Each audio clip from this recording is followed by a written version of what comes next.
Shalom Bapak Ibu Saudara yang dikasihi oleh Tuhan. Hari ini kita akan merenungkan firman Tuhan dari kitab 1 Petrus pasal 4 ayat 1-6. Kita akan membaca ayat 1, 2, 3, dan 5. Demikian firman Tuhan. Jadi karena Kristus telah menderita penderitaan badani, kamu pun harus juga mempersenjatai dirimu dengan pikiran yang demikian. Karena barang siapa telah menderita penderitaan badani, ia telah berhenti berbuat dosa, supaya waktu yang sisa jangan kamu pergunakan menurut keinginan manusia, tetapi menurut kehendak Allah. Sebab telah cukup banyak waktu kamu pergunakan untuk melakukan kehendak orang-orang yang tidak mengenal Allah. Kamu telah hidup dalam rupa-rupa hawa nafsu, keinginan, kemabukan, pesta pora, perjamuan minum, dan penyembahan berhala yang terlarang. Tetapi mereka harus memberi pertanggungan jawab kepada Dia yang telah siap sedia menghakimi orang yang hidup dan yang mati. Saudara-saudari yang terkasih dalam Tuhan, tema renungan kita hari ini, kehendak saya atau Allah. Saudari yang dikasih oleh Tuhan, mari kita pikirkan sejenak dalam kehidupan kita saat ini. Siapa yang memimpin kita? Diri sendiri atau Allah? Mungkin saudara sulit membedakan kapan saudara sedang mengikuti kehendak Allah atau sedang mengikuti keinginan sendiri. Sederhana saja, tolak ukur yang harus menjadi acuan kita adalah firman Allah. Firman Allah adalah sebuah kebenaran mutlak yang menuntun seseorang berjalan dalam kehendak Allah.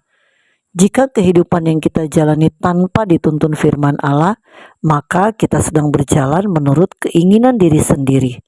Sementara itu, keinginan manusia memang cenderung melakukan hal-hal yang bertentangan dengan kehendak Allah karena natur dosa yang ada di dalam dirinya.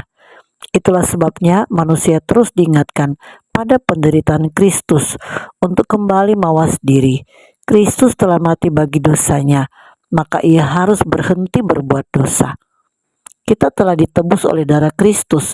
Itulah sebabnya kita seharusnya berusaha setiap hari mau mengikuti kehendak Kristus. Saudara-saudari, kita sendiri lebih mengenal diri kita sendiri.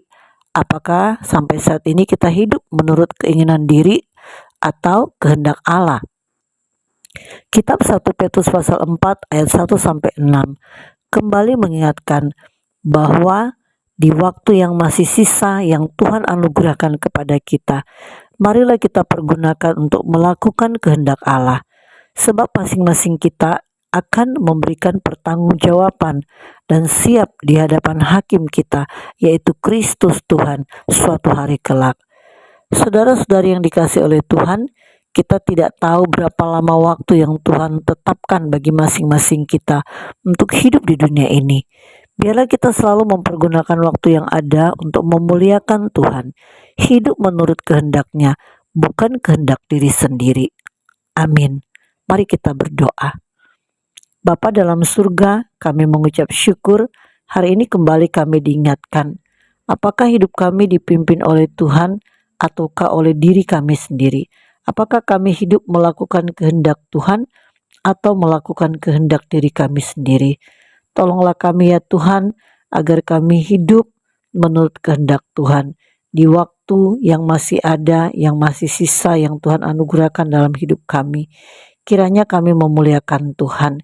Jika Tuhan menemukan kami hidup tidak berkenan kepada Tuhan, kami hidup menurut keinginan diri sendiri, bukan keinginan Tuhan dan kehendak Tuhan.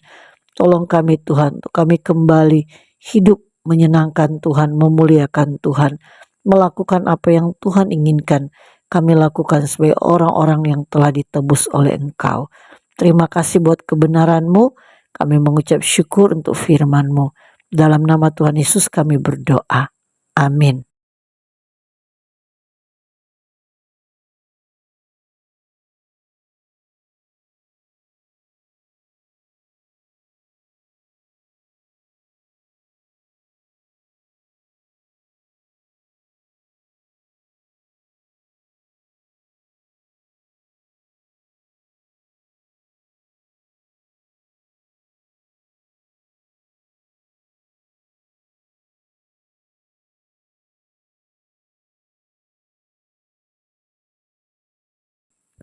pendapat yang seperti ini sangatlah tidak objektif.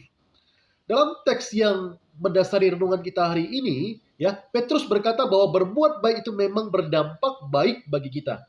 Tidak hanya itu, berbuat baik itu terkadang juga bisa menjauhkan kita dari hal yang jahat. Tapi harus kita akui juga bahwa tidak